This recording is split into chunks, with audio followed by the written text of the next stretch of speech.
Contoh, dalam sholat itu kan intinya sholat itu kan doa, mengingat Allah. Kadang-kadang kalau kita sholat, Pak, ingatan itu ada yang ke dapur, ada yang ke pekerjaan, ada yang pergi ke sini.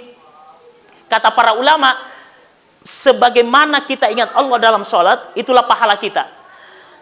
Jadi kalau ada orang ingat Allah itu cuma 1 detik, maka dia dapat pahala 1 detik. Nah, kenali kekurangan kita. Kenapa kalau saya sholat, saya begitu? Kadang-kadang kalau sholat merencana. Kalau saya selesai, kalau bangun subuh, selesai mandi subuh, mau ke begini. Kalau sudah ke ini, mau ke begini. Pas sudah sujud, lupa rakaat keberapa. Kenapa? Karena dia jadikan sholat sebagai rencana. Maka itu yang kita kenali. Kenapa kalau saya sholat begitu? Ada juga orang begini, Bapak Ibu. Sepasang suami istri. Tiada hari berlalu tanpa bertengkar. Tiada hari berlalu tanpa beda pendapat. Sekarang kenali diri kita. Kenapa saya dengan suamiku selalu begitu? Kenapa saya dengan pasanganku selalu beda pendapat? Kenapa saya dengan suamiku selalu bertengkar? Sekarang kenali penyebabnya. Apa penyebabnya? Kalau kita sudah kenal penyebabnya, penyebab itulah yang kita usaha untuk perbaiki.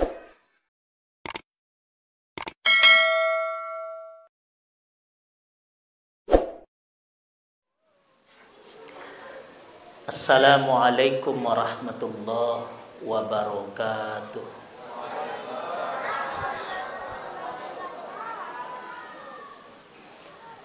Bismillahirrahmanirrahim.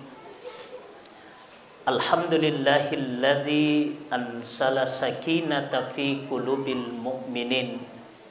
Asyhadu an la ilaha illallah wahdahu la syarikalah wa asyhadu anna Muhammadan abduhu wa rasuluh. Allahumma salli ala sayyidina Muhammad wa ala alihi wa ashabihi ajma'in, amma ba'd.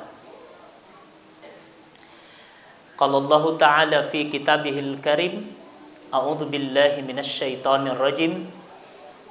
Ya ayyuhalladzina amanu taqullaha wal tansur nafsum ma qaddamat ligada wattaqullaha innallaha khabirum bima ta'malun. Sadaqallahul aliyyul azim. Hadirin yang saya hormati dan juga saya doakan, mudah-mudahan kita yang hadir pada malam hari ini, Allah senantiasa panjangkan umur kita. Masih puasa mungkin ya? Madodo setting. Saya doakan Ki, mudah-mudahan sehat lahir batin semuanya. Yang ada masalahnya mudah-mudahan diberi solusi dan keluar. Bagi yang belum ada pasangan, mudah-mudahan tahun 2005 disegerakan jodohnya. Wih, mega sedih. Baik. Saya mencoba menyesuaikan. Kalau saya diundang di Polres, TNI, BTN, saya lebih banyak bahasa Indonesia. Karena biasanya kalau tempat-tempat begini kan banyak, ada yang tidak paham bahasa Bugis. Hadirin yang dimuliakan oleh Allah. Ada satu hadis Nabi yang perlu menjadi renungan bagi kita semua. Hadisnya berbunyi begini, Ibu Bapak. Man kana yaumuhu khairan min amsihi fahuwa rabih. Siapa yang hari ini lebih baik dari hari kemarin, fahuwa rabih, maka itulah orang yang beruntung. Itulah orang yang bahagia. Itulah orang yang selamat. Tapi kata Nabi, wa man kana yaumuhu misla amsiha fahuwa makbun. Siapa orang yang hari ini sama dengan kemarin, artinya tidak ada peningkatan, tidak ada perubahan. Ramadan kemarin dengan Ramadan tahun ini begitu sifatnya, tidak ada perubahan. Maka apa kata Nabi, kalau orang tidak ada peningkatan, fahuwa makbun, orang yang rugi. Itu orang rugi kata Nabi. Tapi yang paling jelek itu yang ketiga. Wa man kana yaumuhu syarran min amsihi fahuwa mal'un. Siapa orang tahun lalu lebih baik dari tahun ini, kemarin lebih baik dari hari ini, minggu yang lalu lebih baik daripada minggu ini, siapa orang yang begitu? Kata Nabi, fahuwa mal'un, itulah orang yang celaka. Jadi pilihannya ada 3. Yang pertama, menjadi orang yang beruntung, selamat, bahagia dunia dan akhirat, atau menjadi orang yang rugi. Rugi dalam arti tidak ada peningkatan, tidak ada perubahan. Makanya ibu bapak, saya mau kasih tahu Ki, tapi ini adik-adik yang masih muda, saya kasih tahu Ki. Walaupun malaikat yang datang di Masjid Polres memberikan nasihat sama kita, walaupun malaikat yang diutus oleh Allah untuk merubah diri kita, kalau bukan kita yang merubah diri sendiri, jangan harap akan terjadi perubahan pada diri sendiri. Allah yang ngomong begitu dalam Quran, innallaha la yughayyiru ma biqaumin hatta yughayyiru ma bi anfusihim. Allah tidak akan merubah keadaan seseorang, suatu kaum, kecuali mereka sendiri yang merubah dirinya. Kan banyak itu Pak orang tabedi, banyak orang Pak kalau Ramadan begini. Ketika Ramadan, rajinnya ke masjid. Selesai Ramadan, tidak pernah kelihatan di masjid. Ada orang kalau Ramadan, rajinnya baca Quran. Biar orang ceramah mengaji toh. Padahal dalam ilmu adab, tidak boleh membaca Quran kalau orang sedang ceramah. Itu dalam ilmu adab, dalam ilmu ta'lim dijelaskan begitu. Itu saking rajinnya Pak. Tapi kok paja Ramalang, ketika Ramadan sudah berakhir, namo naitana korangi detok nengkah. Tidak pernah lihat Quran. Makanya kita itu dalam ibadah, walaupun sedikit demi sedikit, yang penting istiqomah. Itu yang paling penting. Makanya saya Pak Bu, secara pribadi, hatam Quran itu bukan target saya kalau Ramadan. Kenapa? Karena saya mengaji tiap hari. Tiap hari saya baca Quran. Itu memang sudah saya punya program. Walaupun sedikit-sedikit, saya hanya baca 2 halaman. Saya berhenti lagi, besok lagi lanjut 2 halaman. Begitu, di luar Ramadan begitu. Dalam Ramadan begitu juga. Yang penting istiqomah. Kenapa kata Nabi? Amal yang sedikit, kalau dikerjakan dengan istiqomah, lebih mulia dalam pandangan Allah daripada amal yang banyak, tapi jarang kita lakukan. Ada orang Pak, kalau Ramadan hatamnya sampai 4 kali, tapi nanti baca Quran kalau Ramadan. Selesai Ramadan, tidak pernah lagi baca Quran. Kita baca, walaupun sedikit-sedikit. Kemudian yang ketiga, ini paling jelek. Kalau ada orang yang minggu lalu lebih buruk daripada ini, tahun lalu lebih baik daripada tahun ini, minggu lalu lebih baik daripada minggu ini, itulah orang yang celaka. Makanya ibu, bapak, saya mau tanya Ki, tolong dijawab dengan jujur. Mau Ki bahagia, mau Ki selamat, mau Ki rugi, atau mau Ki celaka? Yang mana kita pilih? Kurang kompak. Mau Ki bahagia, mau Ki selamat, mau Ki rugi, atau mau Ki jadi orang celaka? Mau Ki bahagia? Kalau mau Ki bahagia, Bapak Ibu, mau Ki jadi orang beruntung, apa kata para ulama? Syaratnya cuma 1. Kalau menurut yang saya bahas ini, mungkin ada yang lain. Kalau kita mau menjadi orang yang beruntung, selamat dunia akhirat, apa itu? Jadilah pribadi yang lebih baik dari kemarin. Kita harus ada peningkatan, harus ada perubahan dalam hidup ini. Tidak boleh kita sama dengan tahun kemarin. Tidak boleh kita lebih buruk daripada tahun kemarin. Usahakan ada peningkatan, walaupun sedikit. Kata orang, step by step, sedikit demi sedikit. Biarlah kita berubah sedikit-sedikit. Daripada banyak, tapi ini.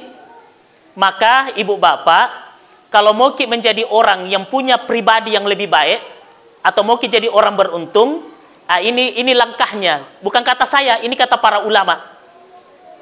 Langkah yang pertama, kalau kita mau menjadi orang beruntung, introspeksi kekurangan kita. Kenali kekurangan kita. Karena setiap orang pasti punya kekurangan. Tidak ada orang yang sempurna. Semua orang pasti punya kekurangan. Contoh, saya, Abdul Muiz. Saya kan punya kekurangan. Tidak ada orang Pak tidak punya kekurangan. Salah satu kekuranganku kurang tinggi. Itu salah satu kekurangan saya. Tapi yang tinggi, jangan bangga dengan tinggi. Karena orang tidak disebut tinggi kalau tidak ada pendek. Orang kaya jangan bangga dengan kaya. Karena kita tidak disebut kaya kalau tidak ada miskin. Orang cantik jangan bangga dengan cantik. Karena kita tidak dipanggil cantik kalau tidak ada jelek. Berarti kaya dan miskin, cantik dan jelek, pendek dan tinggi, di hadapan Allah sama. Tidak ada yang beda. Yang membedakan kita di hadapan Allah cuma ketakwaan kita kepada Allah. Apa itu takwa? Rasa hati kita kepada Allah. Makanya ini yang pertama.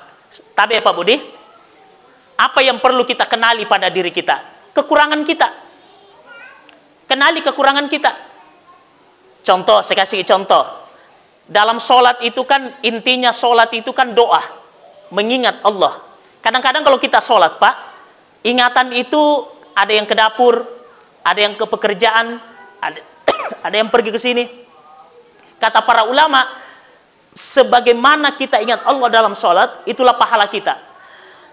Jadi kalau ada orang ingat Allah itu cuma 1 detik, maka dia dapat pahala 1 detik. Nah, kenali kekurangan kita. Kenapa kalau saya sholat, saya begitu? Kadang-kadang kalau sholat merencana. Kalau saya selesai, kalau bangun subuh, selesai mandi subuh, mau ke begini. Kalau sudah ke ini, mau ke begini.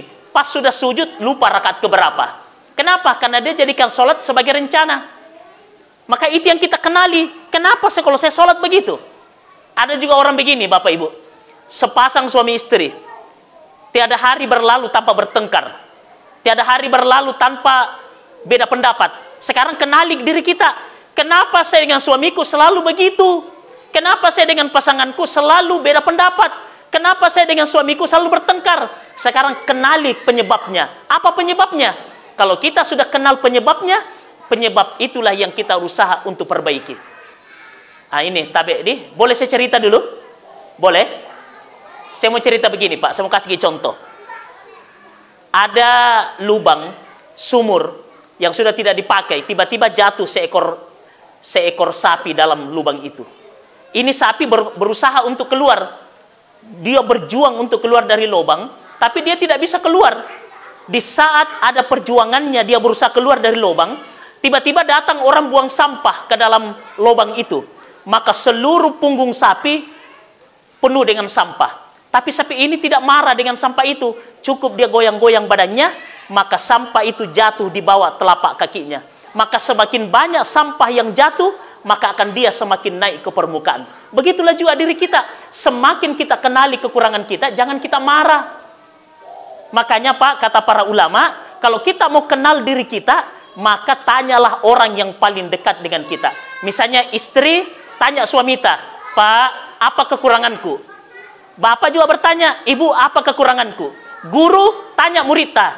Setiap akhir tahun pelajaran, nah, apa kekurangan dalam mengajar selama 1 tahun? Setelah kita tahu, itulah kita perbaiki. Itulah kata para ulama, jadikan orang lain sebagai cermin perbandingan kita. Nah, ini Bapak Ibu. Kira-kira jelas Pak Di? Ini langkah pertama, kenali kekurangan kita. Langkah yang kedua, kalau mungkin jadi orang yang baik, hidup ini mesti ada tujuan.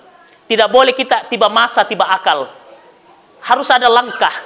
Makanya para ulama membagi tujuan hidup itu ada 3. Ada namanya tujuan jangka panjang, ada namanya tujuan jangka menengah, ada namanya tujuan jangka pendek.